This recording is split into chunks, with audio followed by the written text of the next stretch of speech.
একজন সন্ন্যাসী থেকে একজন গৃহী, একজন ভিখারি থেকে একজন জমিদার, প্রত্যেকের ক্ষেত্রে শ্রীমদ্ ভাগবত গীতা শ্রী শিক্ষিত অশিক্ষিত ধনী নির্ধন শ্রীমদ্ ভগবত গীতা এমন একটি ধর্মগ্রন্থ, বৈষ্ণব শাক্ত দাম্পত্য বিশিষ্টাদ্বৈত অদ্বৈত মতবাদী যে কোনো হন না কেন, শ্রীমদ্ ভগবত গীতায় তার সমস্ত প্রশ্নের উত্তর, মানব জীবনের যত প্রশ্ন আছে সমস্ত প্রশ্নের উত্তর পাওয়া যাবে শ্রীমদ্ ভগবত গীতা।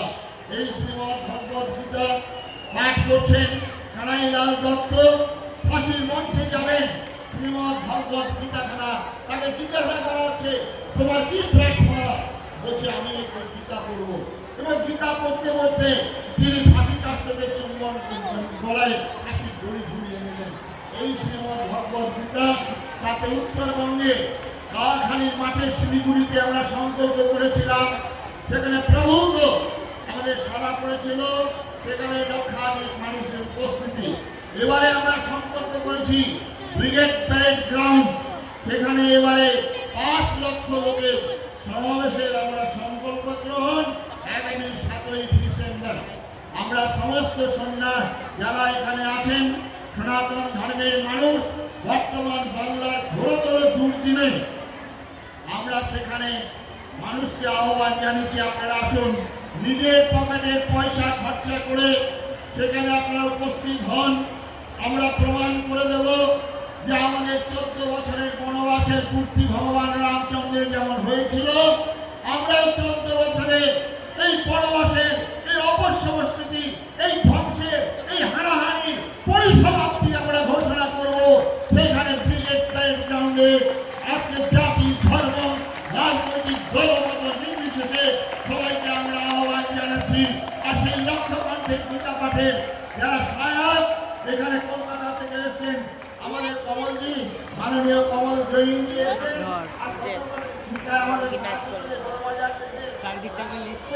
প্রভূত সাহায্য করেছেন। এবারেও আমরা বলেছি আমরা সেখানে 5 লক্ষ লোকের জন্য আমরা জলের ব্যবস্থা করব। আবার সেখানে একটা বিস্কুট দেওয়া হবে, বিস্কুটের প্যাকেট, প্রত্যেককে শ্রীমদ্ ভগবত গীতা দেওয়া হবে। আর সেখানে প্রত্যেককে আমরা একটা মিষ্টি দেওয়া হবে।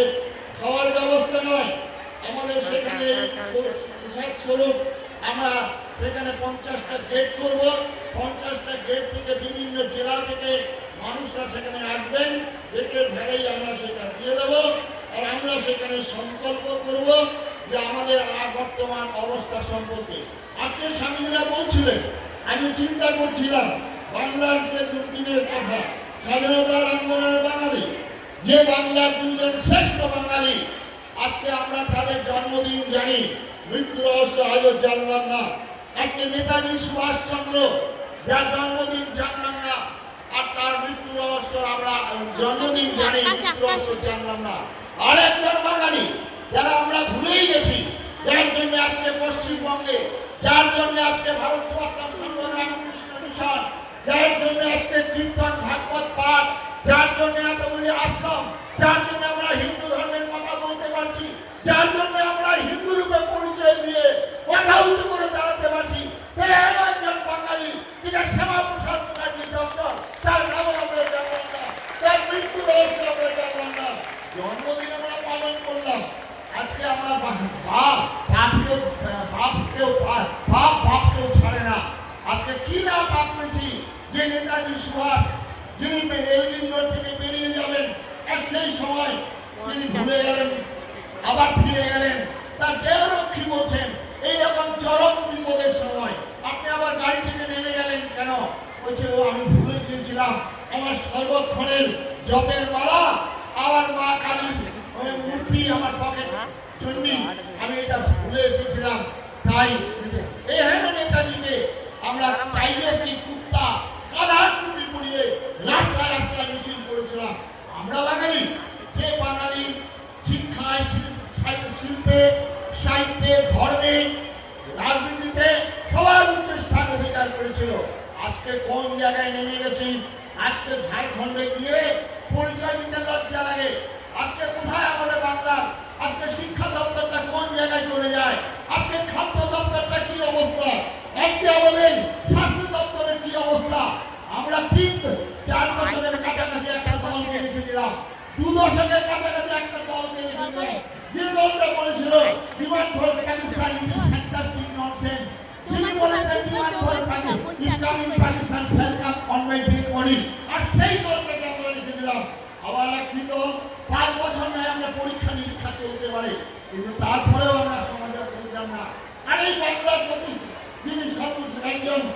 ইসকন তার প্রতিষ্ঠাতা একজন বাঙালি, রামকৃষ্ণ মিশন তার প্রতিষ্ঠাতা বাঙালি, ভারত সেবাশ্রম সংঘ তার প্রতিষ্ঠাতা বাঙালি। আজকে এই বাংলার দুর্দশা, বাংলার ইতিহাস, সেই ইতিহাস আমরা ভুলে গেলাম, ভুলিয়ে দেওয়া হলো। যে দলটি আমাদের দুই দশক থেকে সর্বনাশটা যতটুকু না করেছিলেন, তারপরে যে দলটা এলো, আরে 4 বছর রেখে দেওয়া হলো সেই দলটা, ধর্মের শিক্ষায় দীক্ষায় শেষ করে দেওয়া হলো। এই দলটার মানুষরা যখন কথা বলেন, যা বুক ফুলে কথা বলেন টিভির পর্দায়, আমি সেদিন ফোন করে বলেছিলাম তথাগত বাবুর সামনে, এমন ভাবে বলছেন আমরা থাকতে দাঙ্গা হতে দেবে না, দেশকে বিভাজন হতে দেবো না, সাম্প্রদায়িকতাকে আমরা প্রশ্রয় দেবো না। আরে আরে 47 সালে তুই কোথায় ছিলি? 1947 সালে তুই কোথায় ছিলি? আজকে তোমাদের খেয়াল নাই? আজকে বর্ধমানের ওই সাই বাড়িতে তার কিভাবে হত্যা করে ছেলের রক্ত দিয়ে ভাত থেকে মাকে খাইয়েছিস তোমাদের সেই দল, তোমার লজ্জা করে না? আজকে কথা বলছো, আজকে টিভির পর্দায় যিনি বলছেন আরেকটা কি মাংস, আর তার বাবা ছিল ওই ঢাকার পুরোহিত, ঘাট ধাক্কা দিয়ে তাকে পালিয়ে আসতে হয়েছিল। আজকে কোন ভাগবত পাঠ করবেন, কোন লীলা কীর্তন করবেন, কোন কৃষ্ণের ব্যাখ্যা করবেন? জানলে একবার আবার ভুলিয়াকে গিয়ে, একটা জানলে একবার আপনার মালদাতে সেখানে গিয়ে, জানলে একবার মহেশতলা গিয়ে কোন ধর্মের ব্যাখ্যা করবেন? কীর্তনীয়রা, ভাগবত পাঠকরা কখনো শ্রীমদ ভগবত গীতার কথা আলোচনা করে না, কারণ সেখানে তো লড়াই কথা আছে, সেখানে তো শক্তির কথা আছে। তারা ভুলে যান আমরা বাঙালি, আমরা মহাপ্রভুর বংশধর। আর সেই মহাপ্রভু কি বলেছিলেন? মহাপ্রভু খালি বলেছেন মানলি মানলি কাজ শিখতে না, তা বলে কি ট্রেন দেবো না? এই মহাপ্রভুর রূপটা একবার কল্পনা করেন তো। নবদ্বীপের 9টি দ্বীপ থেকে লক্ষ মানুষকে সংগঠিত করে কাজীর বিরুদ্ধে যুদ্ধ ঘোষণা করে বলছেন, ধর কাজী, মার কাজী, আয় আয় কাট, ঝাঁটিয়ার মাথা, কোথায় গেলে কাজী বেটা? কে বলছে? বাংলার মহাপ্রভু, যিনি প্রেমের অবতার, তিনি হচ্ছেন সিংহ রাশি, সিংহ লগ্ন, সিংহ পুরুষ। এই মহাপ্রভুর কথা ভুলে গেলাম আমরা, আমাদের যার এই দুর্গতি। আরে ভগবান কৃষ্ণ গীতাতে, আরে সব গীতা বাদ দিন তত্ত্ব কথা, আরে গীতাতে যে আমাদের চতুর্থ অধ্যায় অবতার তত্ত্বের ব্যাখ্যা ভগবান বলছেন, খালি এই শ্লোকটা মনে রাখুন না, এই শ্লোকটা খালি আপনারা চিন্তা করুন। সেখানে কি বলছেন? পরিত্রাণায় সাধনাং বিনাশায় চাই দুষ্কৃতাং ধর্ম সংস্থাপনার্থায় সম্ভবামি যুগে যুগে। বিনাশ কথাটা ব্যবহার করেছেন, বিনাশ কখনো মালা চন্দনের মধ্যে দিয়ে হয় না, বিনাশ কখনো রাষ্ট্রীয়ের মধ্যে হয় না, বিনাশ কখনো নৌকা বিলাসের মধ্যে দিয়ে হয় না। বিনাশ কথাটা ব্যবহার করতে গেলে আপনাকে শক্তি সঞ্চয় করতে হবে, শক্তির কথা আসবে। সুতরাং এই বিনাশ কথাটা যখন ভগবান করেছেন, তার জীবনটাই অনুসরণ করুন।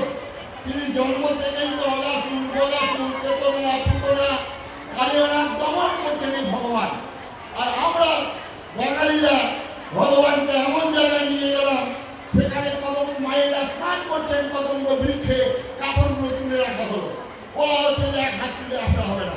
আর এগুলো নিয়ে ওই দীনবন্ধু কৃষ্ণ ঠাকুর, ওই আরেকজন কীর্তনিয়া এমন অপব্যাখ্যা করছেন আমাদের হিন্দু ধর্ম সম্পর্কে। আবার নতুন জগেন মন্ডল তৈরি হয়ে ব্রাহ্মণদের সঙ্গে শূদ্রদের একটা ঝগড়া লাগিয়ে দিয়ে আমাদের মধ্যে বিভাজন এনে তার সৃষ্টি করছেন। এইসব কীর্তনিয়া যেখানে কীর্তন করবেন, আমাদের হিন্দু ধর্ম সঙ্গে যখন অপব্যাখ্যা করবেন, এখন তাকে সেই মঞ্চেই ধরে উচিত শিক্ষা দিতে হবে। কেন জানে কতটুকু আজকে আমার ভগবান সম্পর্কে তিনি এইভাবে বলছেন, আমাদের ব্রাহ্মণদের সম্পর্কে বলছেন। আরে তাহলে আমাদের বাল্মীকি কাকে বলা হয়? বাল্মীকির এই টাইটেলগুলো আমাদের এখানে রয়েছে মুর্শিদাবাদ, আমাদের বইয়েলাকাতে ওই রেল লাইনের ধারে যারা আমাদের মুচি, যারা নিচু শ্রেণীর জাতি, তারা বাল্মীকি। তার বাল্মীকি তো রামায়ণ লিখেছেন। ব্যাসদেবের জন্ম বৃত্তান্তটা শুনুন, তিনি কি ব্রাহ্মণ ছিলেন? যারা আমাদের মধ্যে বিভাজন করেন এইভাবে, ভগবান কৃষ্ণ নিজেই তো গীতাতে বলছেন, চতুর্বর্ণ মায়া সিস্টেম গুণকর্ম বিভাগস্য, 4টি বর্ণ আমি সৃষ্টি করেছি গুণ কর্ম বিভাগ অনুসারে। সুতরাং আমাদের এখানে ব্রাহ্মণ্য শক্তি যেমন আছেন, মা সরস্বতী, ছাত্র শক্তি কার্তিক, বৈশ্য শক্তি মা লক্ষ্মী এবং এবং শূদ্র শক্তি গণেশ, এই চারটি শক্তি নিয়ে আমাদের জাতি যা দেবী সর্বভূতেষু জাতি রূপেণ সংস্থিতা অহং রাষ্ট্রী, একমাত্র ঋষি বঙ্কিমচন্দ্র এই জাতীয় প্রতিমার রূপ দিয়ে বন্দে মাতরমের সঙ্গীত রচনা করেছিলেন। সুতরাং আজকে আমাদের এটা বুঝতে হবে, এই জাতিভেদ আমাদের জন্মগত কখনো হয়নি, এই জাতিভেদ ছিল আমাদের সমাজ ব্যবস্থার জন্য প্রয়োজন ছিল। কারণ একজনই তো তাহলে প্রধানমন্ত্রী দেশ চালাতে পারতেন, তার এখানে স্বরাষ্ট্র দপ্তর রয়েছে, এখানে শিক্ষা দপ্তর আছে, এখানে এগ্রিকালচার দপ্তর রয়েছে, এখানে বিজনেস দপ্তর রয়েছে। একটা ভারতবর্ষের সমস্ত দিকগুলো পরিপূর্ণতা লাভ করার জন্য এইসব দেবদেবীর কল্পনা করা হয়েছে। ব্রাহ্মণ আমার যজ্ঞের মধ্য দিয়ে বলবেন স্বামীরা, ব্রাহ্মণ আমার মস্তিষ্কের কাজ করছে, হাত দুটো আমার ক্ষত্রিয়ের কাজ করছে, উদর আমার বৈশ্যের কাজ করছে, পা দুটো আমার শূদ্রের কাজ করছে, একে অন্যের পরিপূরক। খালি ব্রাহ্মণদের দেশ চলবে না, তাহলে আমার মস্তিষ্ক যদি না থাকতো তাহলে আমি এই মঞ্চে আসতাম না। আর হাত দুটো যদি আমার খাদ্য শক্তি না থাকতো তাহলে বহু আগেই আমি মৃত্যুবরণ করতে হতো আমাকে। এই খাদ্য শক্তি আছে বলে বেঁচে আছি। উদর যদি বলে আমি খাদ্য